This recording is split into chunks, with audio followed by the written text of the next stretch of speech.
بسم اللہ الرحمن الرحیم۔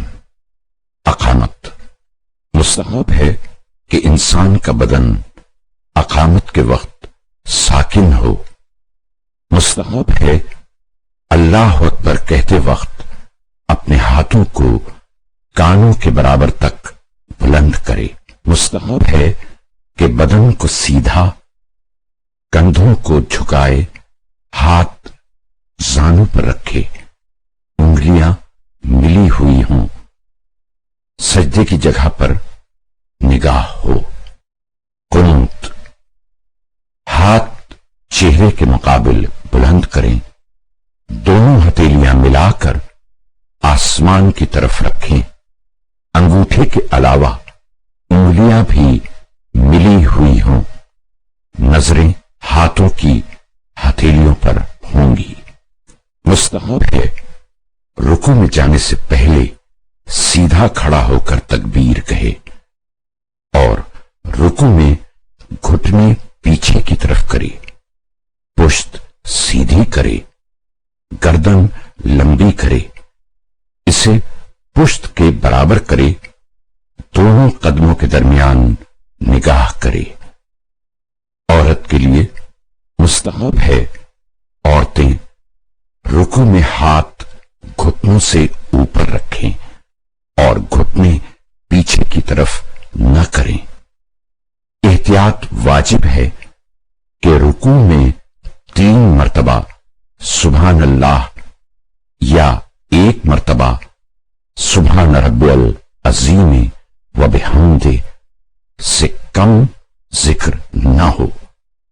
مستحب ہے ذکر سے پہلے یا بعد میں درود پڑھے، رکوع سے اٹھے اور سیدھا کھڑا ہو، بدن سکون کی حالت میں کہے سمع اللہ لمن حمدہ۔ قیام سے سجدے میں جانا۔ مرد سجدے میں جانا چاہے تو سب سے پہلے اپنے ہاتھ زمین پر رکھے۔ عورت جب سجدے میں جانا چاہے تو سب سے پہلے اپنے زانوں زمین پر رکھے۔ سجود ہر رکعت میں رکوع کے بعد 2 سجدے ہوں گے۔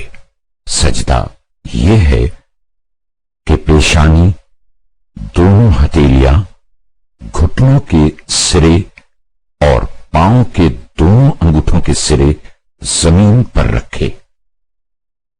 مرد کوہنیاں اور شکم زمین سے نہ چمٹائیں، بازو کھلے ہوں۔ عورت کوہنیاں اور شکم زمین سے چمٹائیں، اعضائے بدن ایک دوسرے سے ملا کر رکھیں۔ تشہد سجدے کے بعد دائیں پاؤں کی پشت بائیں پاؤں کے تلوے پر رکھے، ہاتھ رانوں پر، انگلیاں ایک دوسرے سے ملی ہوئی ہوں، نگاہیں اپنی گود کی طرف ہوں۔ عورت سجدے کے بعد بائیں ران پر بیٹھے اور دائیں پاؤں کی پشت بائیں پاؤں کے تلوے پر رکھے، ہاتھ رانوں پر رکھے۔